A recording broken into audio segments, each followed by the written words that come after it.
Hello students, in the previous session we were discussing questions up to 96 and today onwards we are going to start with the question number 97. Okay, so they have given one simple question. An element has a body centered cubic structure, that is BCC structure is there, with a cell edge they have given of 288 picometer. The atomic radius is, okay, now we know the relationship between edge length and another one is radius. The simple relationship for BCC we are having for BCC, the relation is nothing but so 4R, this is equals to square root of 3 into A. Now what is A stands for here? Edge length, and what is R stands for here? Radius. Okay, now here we know though, but they have given already, so edge length already they have given, means how much they have given means this value is nothing but 288 picometer they have given. So just we will what we want is nothing but atomic radius is, means R value we want. So then what we can say, R is equals to square root of 3 divided by 4 will come this side, and A value already they have mentioned, how much we are having means 288 picometer. So which option will be the correct one here? So the option correct is, so R is equals to square root of 3 by 4 288 picometer. First option itself is the correct one. Okay, now we'll move to the next question. So next question is question number 98. In this question, so question number 98, so they have given here, which of the following set of molecules will have the zero dipole moment? Okay, now here to explain this we need to understand some other concept, right? So what is that is, so here, so now if a molecule has to have zero dipole moment means that molecule should follow the following conditions, right? So means very first thing what we can say, that there should not be lone pair of electrons, right? So there is no lone pair of electrons. It should not contain any lone pair, that is no lone pair. And the second condition is, so the central atom it is surrounded by so same kind of atoms, right? Same kind of atoms, it should be surrounded by the same kind of atoms, right? Okay, this is what we are having, second condition. And third one we are having, molecule should be symmetrical, that whatever the molecule is there, it should be symmetry, molecule should have symmetry in nature, right? Symmetrical or symmetry should be there. Now these are the conditions it has to satisfy. So based on this, you will when you are going to study, so here we will know that we are having 4 options are there. Among those 4 options, very easily we can decide here ammonia is molecule. We know obviously ammonia means that stands for the NH3, where nitrogen is having one lone pair of electrons. Because of that reason what we can say, simply we can eliminate that option. And we know beryllium fluoride is there, obviously that is having the symmetrical is there. Okay, when we come across like all the options, the correct option we are going to get the 4th option. I will explain that 4th option, then by that we will come to know about remaining 3 options also, right? Okay, now here, so we will take that 4th option. They have given boron trifluoride molecule. Okay, boron trifluoride. We know boron trifluoride means we know the structure like this we are having, boron trifluoride BF, and we are having F is there, BF3 molecule, right? Now in this BF3 molecule, we know boron it is having how many valence electrons? 3 valence electrons. All the 3 are utilized here. So all the 3 are utilized here, means this is the 1 valence electron, this is the 2nd valence electron, this is the 3rd valence electron, which belongs to the boron atom, and all are nothing but they are utilized here. So all are utilized. Whereas similarly, now you are not supposed to consider the valence electrons of that whatever we are in fluorine. You have to consider it should not have the lone pair of electrons, right? It should not have the lone pair of electrons on the central atom, but you are not supposed to consider about the coronal atom, right? That one you have to keep in your mind. Okay, BF3 molecule we are having. After this BF3 molecule, see what you can observe.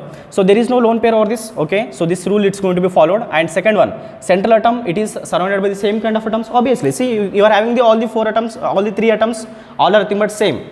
Okay, second rule is also satisfied. And the third rule we are having, molecule should be symmetrical in nature. Obviously when you are going to cut this molecule, we will get the symmetry. See how you are going to get, we know among fluorine and boron which one is more electronegative? Fluorine. Obviously because of that reason, electrons, the migration of electrons takes place towards the or shifting of electrons takes place towards the fluorine atom.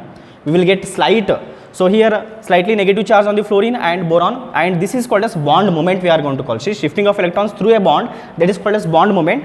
Now here bond moment is towards the fluorine, here also we are having towards the fluorine, and here also we are having towards the fluorine is there. But now but since the molecule is symmetrical in nature, so the bond moments and the dipole moment both they are going to cancel each other. So if this bond moment will be cancelled by opposite what we are having the, so opposite because of the symmetrical nature, this bond moment will be cancelled by opposite side, right? Now similarly here also it will cancel, and similarly here also it will get cancelled. So because of that reason, even though it is the molecule what we can say boron and fluorine both are nothing but they are having difference in their electronegativities, but even though it is having zero dipole moment, the reason is nothing but it is satisfying the all the three conditions. Similarly, we will come across the second molecule, beryllium difluoride, right? Beryllium difluoride means here, we know the central atom, easily we can guess that is nothing but beryllium, and here fluorine is there, and another one side what we are having, fluorine is there. Beryllium difluoride, 2 fluorine atoms we are having, beryllium. Okay, now once again, we know that very well, beryllium in the sense, so it is having same rules you have to apply here. There is no lone pair of electrons over this. Obviously, there is no lone pair because it is having only 2 valence electrons. Both are utilized here. The second one, central atom, it is surrounded by the same kind of atom. This is central atom we are having, and it is surrounded by the same kind of atoms, right? Third one, molecule is symmetrical in nature. Yes, obviously. See what we know. So here my shifting of electrons takes place towards the fluorine, and here also towards the fluorine. So because of the symmetrical nature, once again dipole moment we are having 0. That means mu value is equal to 0, and here also mu value is equal to how much we are having 0. So similarly, we will come across this next molecule. See, next molecule they have given. Next molecule is carbon dioxide molecule. Okay, so when we come across carbon dioxide, so here C double bond O, C double bond O. So it is a linear molecule which is having the sp hybridization is there, linear molecule, because of 2 sigma bonds are there. Now in this molecule, similarly you need to follow the same conditions. There is no lone pair over this. Yes, obviously there is no lone pair over the central atom because carbon is having only 4 valence electrons. All the 4 are utilized here, right? So 4 electrons, all the 4 are utilized here because one electron, second electron, third one, and what we are having, fourth one, all are utilized here. Next, second one what we are going to say, second condition is central atom, it is surrounded by the same kind of atoms. ಇದರ ಸುತ್ತಲೂ same kind of ಅಟಮ್ಸ್ಗಳು ಬರುತ್ತೆ ನಮಗೆ, ಯಾಕೆಂತಂದರೆ ಎರಡು ಕೂಡ oxygens, ಎರಡೇ atom ಇರೋದು ಮತ್ತು ಎರಡು ಕೂಡ ಆಕ್ಸಿಜನ್ ಇದೆ. ಸೊ ಹಾಗಾಗಿ once again what we can say central atom it is surrounded by the same kind of atoms. Next third condition we are having. So third condition is molecule is symmetrical nature. Obviously same like whatever linear is that, this also linear in nature. So because of that reason, and here also the mu value we are going to get how much, equal to 0, means 0 dipole moment is there. Similarly you come across the fourth molecule, right? Fourth molecule is 1,4 dichlorobenzene. So in this 1,4 dichlorobenzene, okay, so 1,4, so benzene means we know that we are going to write like this, alternate double bond, single bond, double bond, single bond, this is a benzene, and 1,4. So suppose if you are going to consider this is the first position, then 1, 2, 3, 4, this is the fourth position we are having, and dichloro means 2 chlorine atoms are there. Obviously this is a molecule, by seeing only we can say there is a symmetry in this molecule. If you cut this molecule, we will get 2 equal parts. So because of that reason, once again it is symmetrical in nature, and there is no, since it is central atom means what we can say carbon we are going to take, and this carbon it does not have any lone pair of electrons, right? That is second one, and molecule is symmetrical and it is surrounded by the same kind of atom. So that is all the rules it's going to be followed. Because of that reason, once again, so this whatever molecule, whatever we are having, this we are going to take, and this is correct option for this, right? Question number 98. Next we will come to the next question. So on electrolysis of dilute sulfuric acid using the platinum electrode, the product obtained at anode will be, see, we know if they are going to say dilute, we will have the different kind of reactions. If they are going to say concentrated, we are having different kind of reactions. See, dilute in the sense, whenever they are going to say dilute, so whenever dilute is there, means there different kind of reactions will be there and different products we are going to get. See, dilute sulfuric acid, so H2SO4, when it is going to dissociate, then we are going to get 2H plus ions, and we are going to get SO4 minus 2 ions, right? SO4 minus 2. Now this is H2SO4, dilute. So dilute or concentrated, we will get the same kind of ions. But another one we are having water is there. So here water also plays important role. Water, it will dissociate to become H plus, and another one we are having water, OH minus ions are there. Okay, so we are going to get here cations, here we are going to get anions, but very well. So we are having 2 kind of electrodes. One is cathode we are going to call, and another one is anode. Very well, at anode always which kind of reaction takes place? Oxidation. Now what is the meaning of oxidation? Loss of electrons or gain of electrons? Loss of electrons. So here loss of electrons takes place, right? Loss of electrons. Now, so which ions they are going to lose the electrons? Obviously they should have more electrons. When you compare here 2 ions, one is sulfate and another one is hydroxyl ions. both they can lose the electrons, but the important thing is nothing but at anode which molecules they are going to migrate.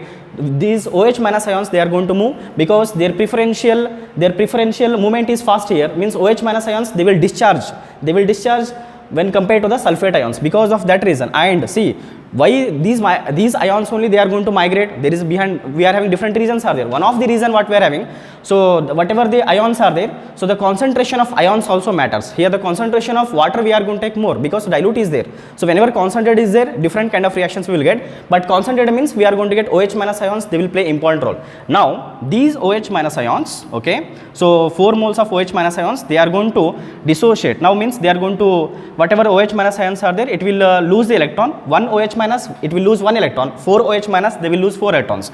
So here we are going to get 4 electrons. With this, okay, oxygen gas will be released here, and with this we are going to get water molecules, right? Water molecules we are going to get. So 2 moles of water. Now see which gas will be released here?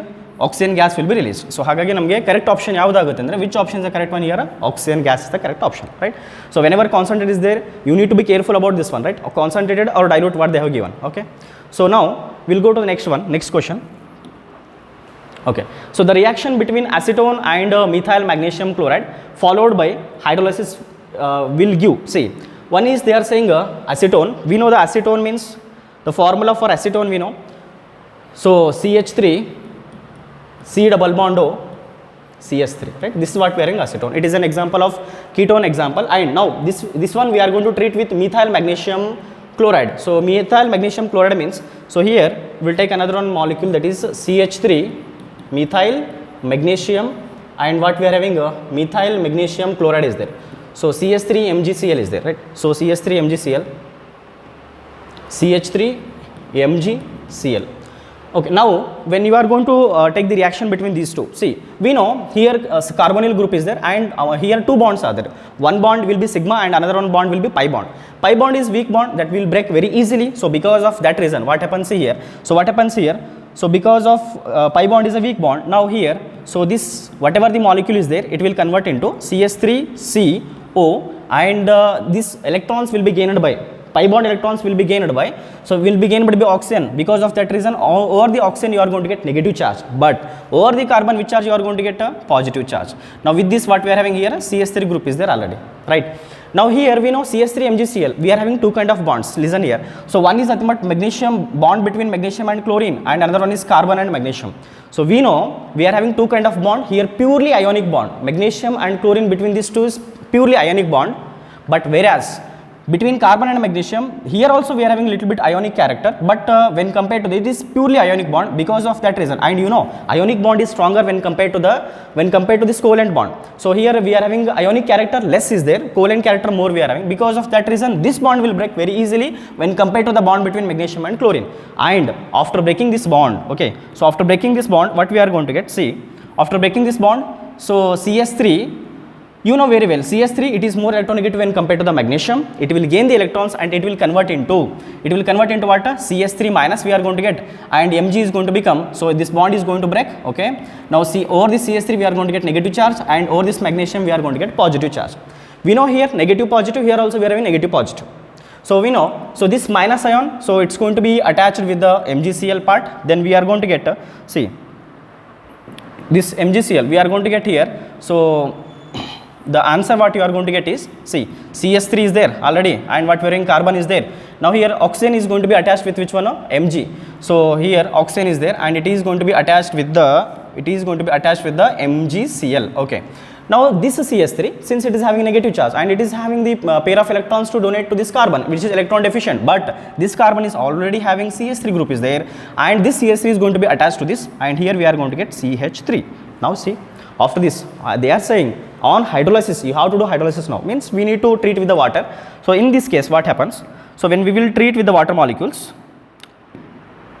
when we will treat with the water molecules. So water molecules means we are having, so one is it will dissociate to become H plus and OH minus ions, and once again this bond is going to break, this bond is going to break, H plus OH minus, you know, H plus, oxygen is having once again negative. When compared to the magnesium, we are having bond between oxygen and magnesium is there. Magnesium will get the positive charge, but oxygen will get the negative charge. Because of that reason, H plus part is going to be attached here, whereas OH minus part is going to be attached here. Now finally we will get the product. So finally, so what you are going to get the product, see, so CH3, C, and here we are having OH. Now this is connected to the CH3. Once again it is connected to what? CH3. So this is what we are having. Which kind of alcohol we are having? Tertiary alcohol we are going to. We are going to get MgOHCl, right? So this is the byproduct you are going to get. So Mg, this is Mg we are having, and OH is there. Next what we are having? Cl is there. So this is what we are having. Another one byproduct we are going to get. Okay. So because of means tertiary we are going to get. Which option is the correct one here? So tertiary butyl means this option is the correct one. Tertiary butyl alcohol. Okay. So this is what we are having answer for this question. Okay, we'll move to the next question. Okay. Question is question number 101. Now here in this question, see what they have given. Which of the following oxo acid of sulfur has the O linkage? We know OO linkage, this stands for what we know, peroxide linkage we are going to say. See, peroxide linkage in the sense we know oxygen you are going to write, hydrogen peroxide you know, that is we are going to write H2. So H2O2, like this O linkage you need to find in given molecules, right? So and you know what, here you need to judge which one is the central atom. That's a very important point. Okay. So in all the 4 cases, central atom is nothing but sulfur we are having. There are some conditions why that atom only we need to take it as a central atom, right? So that one, everything we have studied in the case of first PUC, right? So there are some conditions are there. Now we will take that molecule one by one. I will write the structures and we will discuss about that one. First one we are having H2SO3. H2SO3. Okay. Now here the central atom is once again we are having sulfur is there, and it is having how many valence electrons are there? 6 valence electrons will be there, right? Because it is a 16th group elements and they are having 6 valence electrons. Now here, so we are going to write double bond O, and here we are going to write OH, right? OH is there, and once again we are going to write here OH, right? H2SO3, and remaining, see how many electrons are utilized here? It has utilized 1, 2, 3, 4, and remaining how many are going to be left with? One pair of electrons is going to be left with, like this we are having. So this is structure, and you know what, we don't have any O linkage here. So there is no O linkage. 2 oxygen atoms, they are not be bonded by the single bond. Okay, that's why this is not an correct. This is not a correct option. By seeing the only we can judge here. See, they are saying somewhere peroxo. Peroxo means by seeing the molecule itself we can say, so this option would be the correct option. But if you should know compulsory the structure of all the molecules. Next, second one we are having H2SO4. See, H2SO4 means sulfuric acid is there. Okay. Now once again sulfur is there, and here we are having a double bond O, and we are having here OH is there, and here also we are having OH is there. See, here also we don't have O linkage. Next you will come across the third one molecule we are having, third molecule H2S2O8, right? So here, so peroxo disulfuric means here we are having a S double bond O, and it is connected to the O bond. See, here we got that whatever we require means O linkage is there. Next, it is once again connected to the sulfur and S double bond O, and here what we are having is OH is there, and here also what we are having is nothing but OH is there. So this is what we are having, O linkage. But the last molecule we are having a H2S2O7. So H2S2O7 means one oxygen is lesser when compared to this molecule. Okay. So what we can write here, S double bond O and S double bond O. This is connected to the oxygen, and once again S double bond O. Here also we are having OH is there, and here also we are having what? OH is there. Okay. This is what we are having, pyrosulfuric acid. And the correct option, which one we are having? Option number 3 is the correct one. Okay. We'll move to the next question. So which one of the following amine will give the carbolamine test? See, carbolamine test, that's a named reaction, and you know what, carbolamine see, this is a characteristic feature of primary amines, and you know primary amines, they do have a functional group. Which kind of functional group you are having means they are having NH2 is the functional group in them. From ammonia, if you remove one hydrogen, you will get NH2, and if the molecule is having NH2, then it will undergo carbolamine test, right? So in that case, we may take either aliphatic or we may take aromatic, but this is an aromatic we are having example. First option itself is the correct one. See why? Because here we are having we are not having NH2. Nitrogen is connected to the one hydrogen, but remaining another one hydrogen is replaced by the CH3 group. Come to here option. Now here nitrogen is connected to there is not at all any hydrogens. We are having all the remaining 2 are nothing but CH3 groups are there. Okay. Now come to the next one. Here we are having what, once again only one hydrogen is there. But if you come across option number A, NH2 is there, and it will undergo the carbolamine reaction. And you know carbolamine reaction where you are going to get the isocyanates products you are going to get. They are having a characteristic smell. Right. So by this only we can identify that's a given amine is nothing but primary amines. Okay, we'll take that reaction. So we know, so here benzene is there. To this we are having NH2 group is there, and when it is going to be treated with, it is going to be treated with CHCl3. So CHCl3 means we are going to call chloroform, and in the presence of alcoholic KOH you are going to treat, and it requires 3 moles of alcoholic KOH. So here the reaction takes place, right? Here the reaction takes place, 3 moles of K and it will combine with the Cl. You are going to get the byproduct is nothing but 3 moles of KCl. Okay, now with this what you are going to get, so here nitrogen is there and remaining 2 hydrogens are there, they are going to be replaced, and here we will get 3 moles of water we are going to get. Okay, now with this what you are going to get, see, so this chlorine and potassium, and here we are having OH group is there, OH group is going to be connected with the H, and you are going to get 3 moles of H2O, and remaining what is going to be left with carbon, and this carbon is going to be, so this carbon we are going to react with the nitrogen, and here we will get N triple bond C. Isocyanates we are going to get, and they are having a characteristic smell. So because of that reason, it is a characteristic feature of what we will say primary amines, right? The given option correct is nothing but which one we are having, first one is the correct one. We will move to the next one.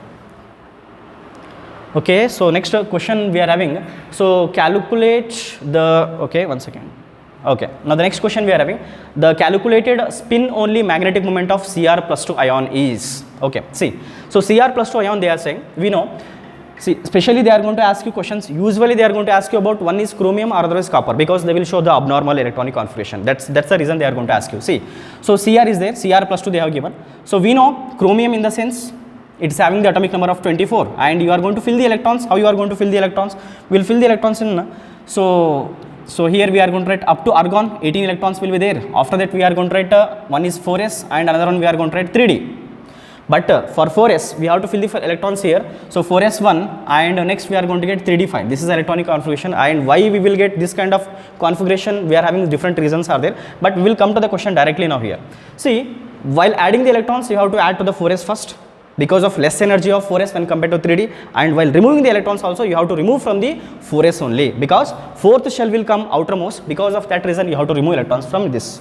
Okay, now here we need Cr+2. We have written for the chromium, but we want Cr+2. So Cr+2 means where we need to remove the 2 electrons. Okay, so here we are going to get one is argon, and here 4s is going to become what? 0, and 3d is going to become what? 3d4. 3d4 configuration means how you are going to write this one? 2, 3, 4. How many number of unpaired electrons are there?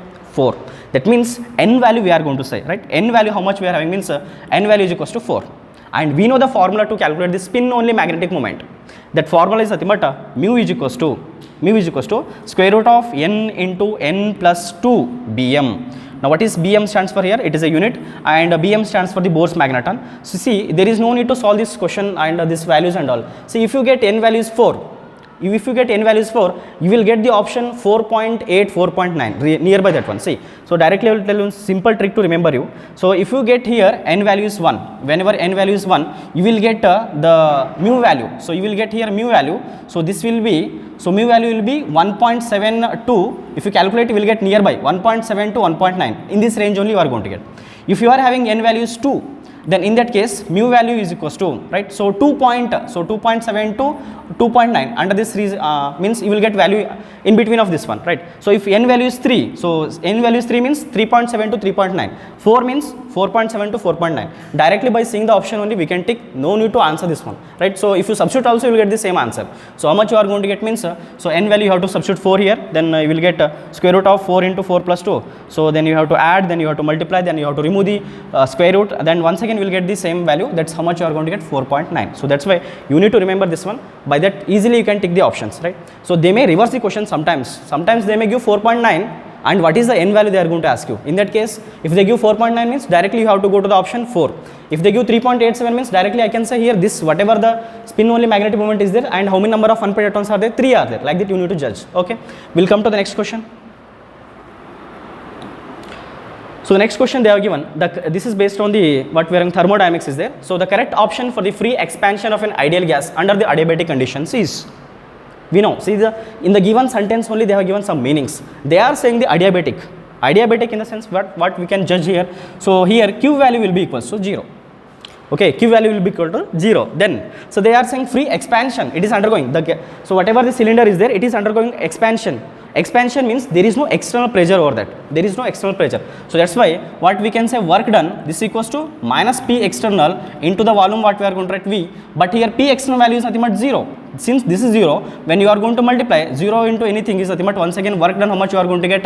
0. So Q value is 0 and work done is also 0. Which option directly we can judge is nothing but first option itself is the correct one, and we can say, and over that so in here in this case, and delta t value, this will also will be equal to the 0, right? So this is what we are in question number 104. Next question we'll move to the, so the, okay guys, so we have solved up to 104, and the next questions we are going to solve in the next session. Okay, thank you.